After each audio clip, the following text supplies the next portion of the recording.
I feel, Gemini, that you're getting bored waiting. Don't get bored. It's worth the wait, whatever this means to you.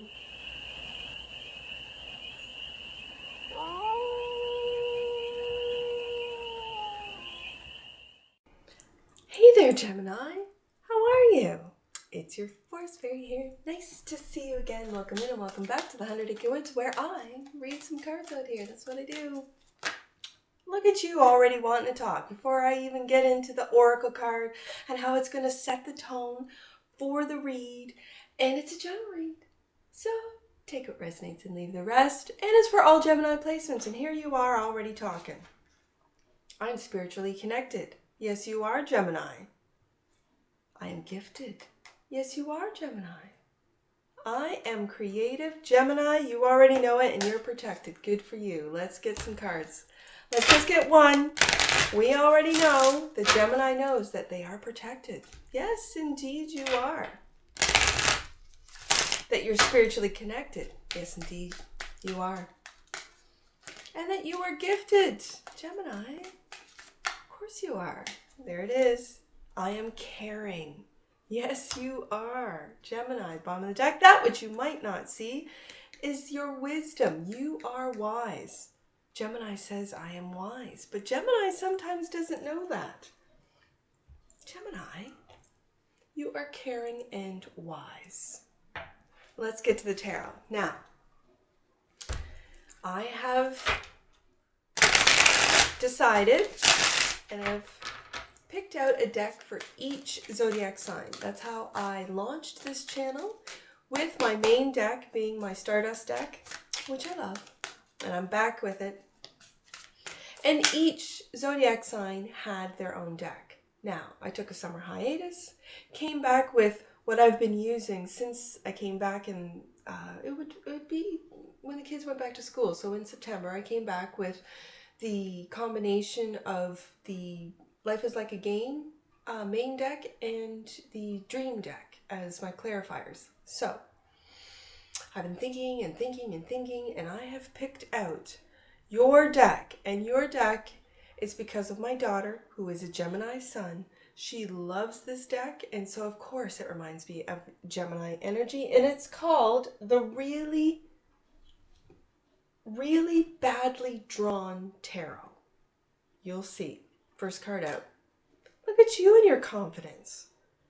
Caring. King of Wands. Loyalty. Ooh, I like this energy. This is fixed fire. The fire that never goes out. Three of Pentacles. You're working. Leading with this King of Wands. Look at the opportunities that your higher self is informing you of. You could have 3 projects, 3 income streams, 3 partnerships with this 3 of Pentacles, and the Ace, or 4 for that matter. Your focus and foundation is, look, learning. This is the Page of Pentacles that learns from who he works with and creates opportunities. Look at this. Look at this. Earth energy. The Knight of Pentacles. That's slow and steady, knowing that it's going to take a while, but you're willing to put in the work. Gemini. And the Knight of Wands, a messenger, action taker. Look at this. Look at the Sagittarius energy. Temperance, being patient, especially with this Knight of Pentacles showing up. This is being patient with the speed with which things are developing, especially if you're starting a new business, if you're learning about, let's say, passive income, different income streams. I'm also hearing for you, what are they called on Twitch? Streamers. They stream, right?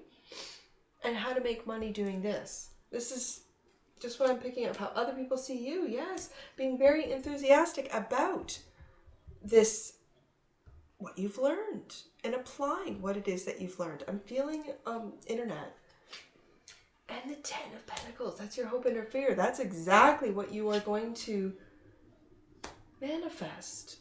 That's a hope. That's certainly not. And for some of you, it might be fear. Success for some of you might be a fear. Don't ruin it. Don't self-sabotage with fear. Don't do it, Gemini. And this is you looking into the future with that 3 of Wands and being patient. This is a patient card. Knight of Pentacles, patient card. Temperance, patient card. So Gemini, is the universe telling you to be patient? That which you might not see, and underneath the deck, the 6 of Pentacles. Patience, equal give and take. Yes, indeed. Reciprocity. Let's get to your deck, Gemini. Let's get to your deck. This is the badly drawn deck. It's childlike. It's fun. It reminds me of my Gemini son daughter. So it's easy for me to pick up on Gemini energy with this deck. So let's get to it right there. What are you worried about? Gemini, are you worried about your leadership? Are you leading a small group? Or have you started a new company, let's say, and you're worried? What are you worried about, Gemini? Listening to your intuition. Are you having difficulties distinguishing between your ego voice and your intuition voice? Okay, if so, Gemini, let me just read something from one of my favorite authors. I'll leave this under recommended reads in the description box below. It's another Kyle Gray book, and he talks about, in this book, how to know the difference between your ego and intuition. So let me just, there it is. I see it already. So the voice of your angel or intuition will be loving, guiding, reassuring, strong, direct,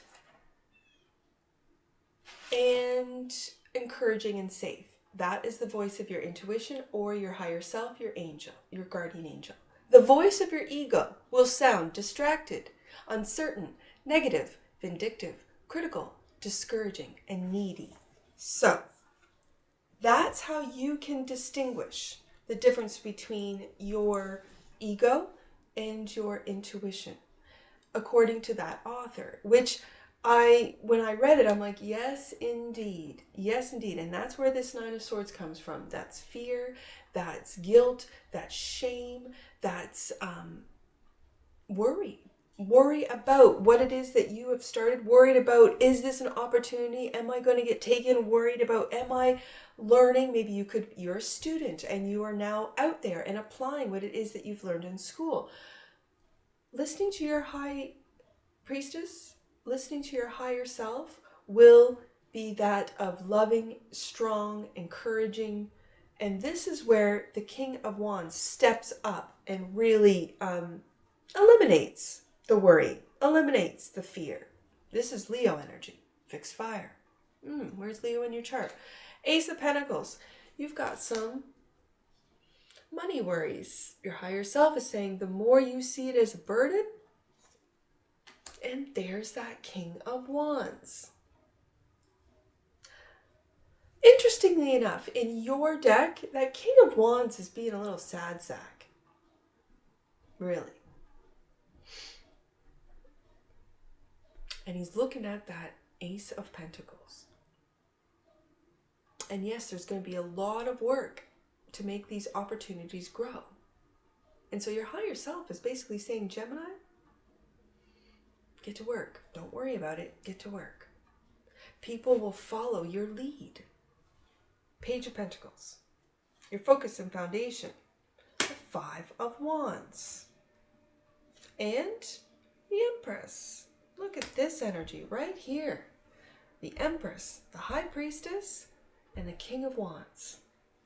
There's a lot of power and creation on the table. This could be the mother of children, especially when I have the page. And this always, I have to say this, Gemini, this always reminds me of my 5. You know, when you take a look at this card, I can't help it. Because this is the energy that, like, boy number 3 is right there, right? Boy number 2. Boy number 1, the girl's down here. Like, and this is playful squabbling. This is disagreements at work. This is different ideas. This is how to, if you have new teams, younger teams, if you're an older Gemini and you're hiring, let's say young IT guys fresh out of college or university, and they all have their different ways of programming, as an example. This is you really leading with the King of Wands twice about how you want the work done. And it could weigh heavy on you that you're working with these kids. However, for you older Geminis, it's well worth the investment. It really is. So, Knight of Pentacles, this is patience. Be patient with this Gemini. You cannot see the future. With the Moon card, it's keeping it hidden from you. And the King of Cups. This is emotional maturity. So when it comes to what you cannot see, your King of Cups, and again, where is Scorpio in your chart? I have the two fixed fire and fixed water. Now, fixed water can be perceived as ice cold. Yes, indeed. So try to work, and I'm going to go back to these Five of Wands, guys. Try to work with whether it be younger employees, younger coworkers, younger creators. Try to have this King of Cups emotional, so they cannot read you. They don't know what you're thinking, because sometimes Gemini can talk a lot. And with that, there might be young fellows out there, we don't need to work with Gemini. We can do this on our own, right? So just be aware that your money-making ideas, that you just be aware. You do not see, with the Moon here, you do not see where all this work is going to take you. So with that, I just want you to be Scorpio sus. I'm just going to say it. Be Scorpio sus about the work, about who gets to work on your projects, about especially if it's industry innovating. And I know Gemini is a very innovative zodiac sign, especially in technology. So, Knight of Wands. This is taking action. This is almost feels like the release. It feels like the launch that you are not taking. Interesting. And is it because you're listening to that High Priestess? You're keeping quiet until the time is right. Death. Transformation. Scorpio energy. Back to the King of Cups. This is really telling me not to take action until a transformation has happened. And it could be as to which direction you're going in the future. Being patient, getting more information about making a move. Let's say it's an investment. Let's say you're either going to buy a smaller company, or this could have to do with patents, ideas that you've been quiet about with this High Priestess, and that you're not making any moves on with this Four of Swords until the creation is done with this Empress card, and until the King of Wands. These are all energies within you, Gemini. And there's a transformation that has to take place. The shedding of old Gemini to emerge the new. Temperance. What are you waiting for? The Three of Wands right up there. You're waiting for this transformation. For some of you, I don't want to say this, but you're kind of waiting for opportunities to show up in let's say an inheritance from a death, and you're sitting on it. You're not really making any moves yet. That's for some of you. It's a very small amount. And the Four of Cups. I feel, Gemini, that you're getting bored waiting. Don't get bored. It's worth the wait, whatever this means to you. And I don't mean waiting for someone to die. I think someone has already passed. For some of you. And you're not making any moves whether it be through an inheritance or going through legal proceedings just yet. How other people see you is the Page of Wands. There's that Six of Pentacles. That which you might not see. Equal give and take. And the Justice card. So, this is balance. This is balancing out the actions that you take and balancing out with the time that you spend at work. And other people see you, and it could, again, with the Justice card and the Death card here, they could see you being curious about getting justice for an untimely death. And right now, whether it be through an insurance company or whatever, you're being breadcrumbed. That's how other people see you. Your hope and your fear is this Ten of Pentacles. Again, very much an inheritance card. Strength. Strength. And success. Look at that. Look at that.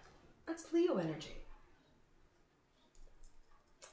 That is Leo. You will be justice is on your side, and you will be successful in whatever this means to you. And it's collecting on an inheritance for some of you. I keep hearing that. And you're curious about how to go about this process. And looking into the future, being patient with, and you might not be getting it now, which could be sort of touching your emotions, sort of getting you on an emotional front, especially if it was a grandparent, a parent, this type of thing. Three of Wands, there you are. Clarified by, you are going to take action when the time is right. And the Page of Swords. And knowing when that time is. It's like I almost feel like, especially with this Page of Swords, he's kind of looking over there. Yeah, what are you going to say, Gemini? Don't self-sabotage. Please, Gemini, don't self-sabotage. You have to be patient. If this is a legal proceeding, if this has to do with an inheritance or money's owed to you, whether it be through a company, government, holdings, whatever that means to you. Don't get in this Knight of Swords, Knight of Wands, because it's right above each other. And take actions that could sabotage your Ten of Pentacles. Six of Pentacles is clarified by the Six. Yeah, this is someone from your past. This is someone from your childhood. It could be a parent or a grandparent. And if so, I do have to say this. If anyone has come to an untimely death, my condolences for you, Gemini, because but it feels like a long time ago. It really does. It doesn't feel like anything recent. It feels like this has been sat on. The truth has been sat on for a while with this Four of Swords. So, let's get some angel numbers on this. Let's see what the angels have for Gemini. I see 633. 633. And then 363. So 633. Ascended Masters are upgrading your energy system at this time. You are experiencing clarity and connection in your spiritual vision and spiritual gifts. Well, isn't that what the first three cards of the Oracle deck were about? You are spiritually connected, I think was one. You are gifted was the other. Yes, indeed. Cool. That brings us right back to the very first deck. So I see 363 right here. Or that's 636. Welcome home to yourself, Gemini. It seems you are finally in a loving space with yourself once more. Angels are dancing around you in celebration of your self-acceptance. Now let's do 363. That was 636. I saw it and I had to read it. So 363. Last one. Your heart is expanding and you are opening up to your spiritual senses. Yes, that's what the first cards were about. It's important to make sure that you are calling in support and protection from the divine to sustain your... What does it say? Sorry, I closed the book before I finished the sentence. To sustain your expansion. My apologies, Gemini. That's what I see for you. And I'm sure I'll see you again. Take care from your Forest Fairy. Bye for now.